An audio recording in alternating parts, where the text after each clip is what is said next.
এই মুহূর্তে আমি রয়েছি খুলনার দিঘলিয়া উপজেলার যোগীপুর সরকারি প্রাথমিক বিদ্যালয় ভোট কেন্দ্রে।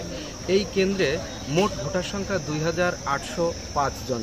এখানকার যে প্রিজাইডিং কর্মকর্তা তিনি জানিয়েছেন প্রথম 2 ঘন্টায় এখানে ভোট পড়েছে 200টির কাছাকাছি, অর্থাৎ 60% কাছাকাছি ভোট পড়েছে। এখানে ভোটার উপস্থিতি খুবই কম। দ্বিতীয় ধাপে খুলনার 3টি উপজেলাতে ভোট অনুষ্ঠিত হচ্ছে, দিঘলিয়া, ফুলতলা এবং তেরোখাদা।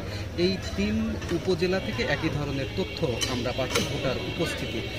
এই 3 উপজেলায় মোট ইউনিয়ন রয়েছে 16টি, আর এই 3টি ইউনিয়নে মোট ভোটার সংখ্যা রয়েছে 3,49,000।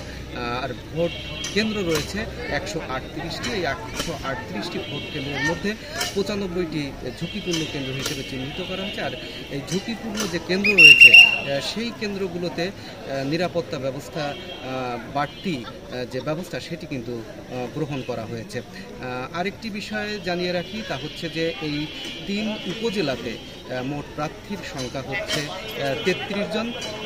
এর মধ্যে 9 জন প্রার্থী রয়েছে চেয়ারম্যান পদে প্রতিদ্বন্দ্বিতা করছেন। আর খুলনার দিঘলিয়া ও ফুলতলা উপজেলাতে বহিষ্কৃত বিএনপির 2 জন নেতা প্রতিদ্বন্দ্বিতা করছেন এবং তেরোখাদাতে আওয়ামী লীগ নেতার সাথে প্রতিদ্বন্দ্বিতা হচ্ছে মৎস্যজীবী লীগ নেতার। সার্বিকভাবে ভোটার উপস্থিতি কম থাকলেও ভোটের যে পরিবেশ সেটি কিন্তু শান্তিপূর্ণ রয়েছে।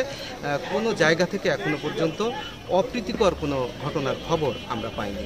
খুলনা থেকে আমার কাছে ছিল উপজেলা পরিষদ নির্বাচনের সবশেষ